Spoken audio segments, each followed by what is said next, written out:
My name's David Swanson, and I used to be a reporter, something like yourself. I worked for newspapers in Virginia, then I worked in Washington, D.C. reporting for labor publications, and I then became a communications person on the other side of the telephone. I was the communications person for Acorn for 3 years, and I left to be the press secretary for Kucinich for president in '04. After which I worked for the labor movement, and then since early '05, I've been working for peace and justice organizations. Co-founder of AfterDowningStreet.org, a website and a coalition that we put together in May of '05 when the Downing Street Minutes came out, that were at that point the most authoritative piece of evidence we had of what we all knew, that we were lied into the war in Iraq. What should be scaring us is the certainty of what will happen if we do not impeach. And that is, we will have established a country in which the president writes the laws, picks which laws to obey, and can take us into wars on the basis of lies and torture and murder. This is what we should be afraid of. I'm on the board of Progressive Democrats of America and Voters for Peace and the Backbone campaign. I'm working on a campaign that hasn't launched yet to undo the feared Supreme Court ruling that will take away all limits on corporate spending in elections. I make websites for peace and justice groups. I give speeches. I write books. I write articles in magazines. I blog. And I try to disrupt the war machine. People have gone through this foolish cycle of expecting an election to change everything and then being disappointed and discouraged that it didn't. And you say, can we get back to real work of activism to push change at the local, state, national levels through Congress, where we ought to want the power to be because of the danger of leaving it with the president? And people will literally tell you, why should we try that when electing a different president didn't work? Do you think that Obama used the progressives? But I think to a much greater extent, progressives use themselves. I mean, the thinking was that he's speaking to his funders and the corporate media, and secretly he's a populist. But, you know, if you're going to be a populist, you're going to be a populist up front. You're not going to be better than your promises unless you're forced to be. And we're accepting the idea that we should replace a bad dictator with a good dictator, and a president should be able to come in and change everything. Never mind that the next president could just come in and unchange it.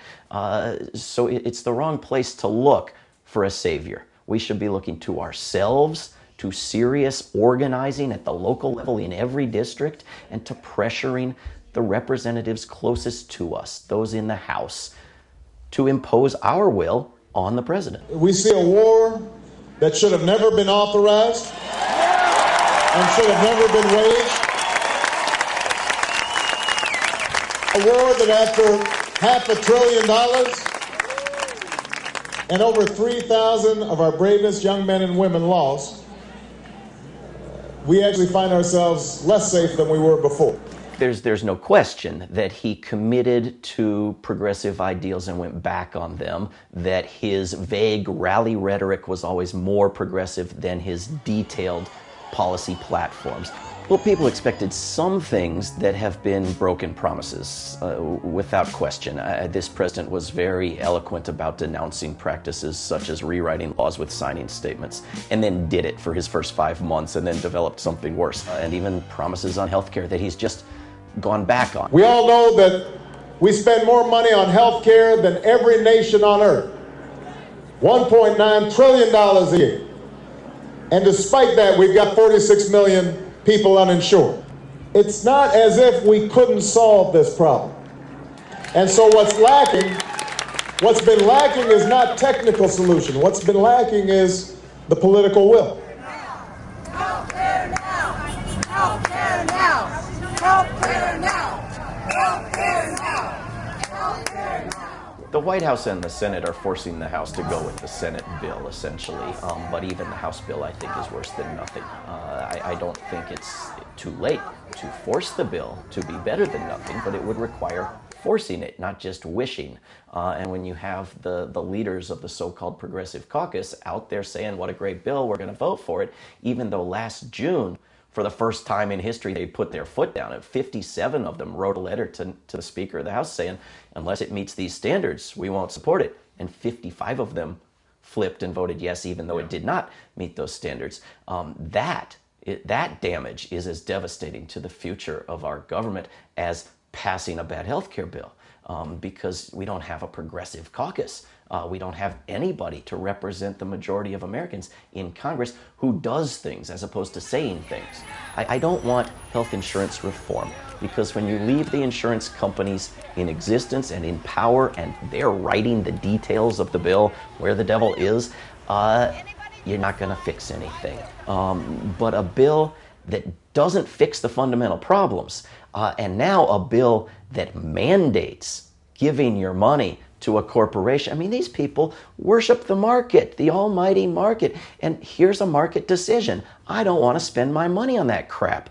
And they're going to require me to. But the bizarre thing is that I think tens of millions of Americans expected this president to be better, to be secretly plotting to be better than his campaign platform. And then we're disappointed that we didn't get that. He was asked during the primaries, will you prosecute these crimes? And he gave those lines about looking forward, not backward. I mean, this stuff didn't come out after the election. I mean, his promise on telecom immunity, and he would fight it and filibuster, and he turns around and votes for it, despite that being the #1 demand of his supporters, that he keep that promise. This is someone who came in and said, I'm against the war, while voting to fund it in the Senate. I mean, we knew who he was, and I voted for him, but voting ought to be such a minor part of what we do. I mean, to send the message to the world that we would elect someone like John McCain, or even permit him to steal an election and have it be close enough to steal, would have been such a horrible message to ourselves as well as the rest of the world. But, you know, if McCain had become president, the peace movement wouldn't have been defunded, activist groups wouldn't have been disbanded. When the election happened, peace groups like United for Peace and Justice, their funding just went away. Groups that were advocating for upholding the Constitution and the rule of law just had to shut up, shut their doors, because there was no more money. If George W. Bush had gone to Oslo and given a speech glorifying war while accepting a peace prize, we would have all been scandalized and shocked and embarrassed and humiliated. When this president does the same thing, we don't have the same reaction. So this filter of party is deeply in everybody's awareness.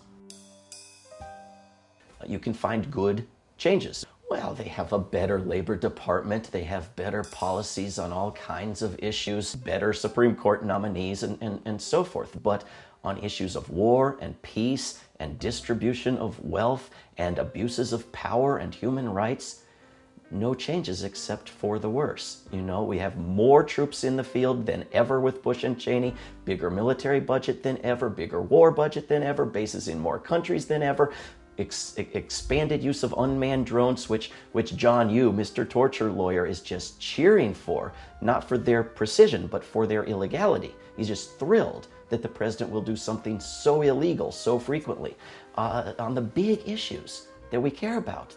It's a disaster, and you can't say, oh, well, I'm for this domestic program, I don't care about wars, because that's where all the money goes. Now a lot of it goes to Wall Street, but on a regular basis in this country, what differentiates this country from Europe is that it all goes to wars. Yeah. Well, there is a plan of attack in my book, and there is a list of to-do items with bullet points, and I blog all the time with things that people can currently do on various websites. But I think in terms of going after our federal government, forget the president, forget the Senate, and focus on the House, and set aside the idea that politeness is a top value, and go after these people as if they were committing mass murder. But work for successes at the local and state levels, where there's so much more achievable. Counter recruitment. Start credit unions and get your money out of these banks. Make clean elections at the local and state levels. Pass resolutions, as cities are doing, saying if these criminals come here, they will be arrested. Pursue civil cases and foreign cases and angles of accountability through courts. There's so many things people can do. And improving the media is, I think, the top of the list and the easiest thing for anybody to be engaged in.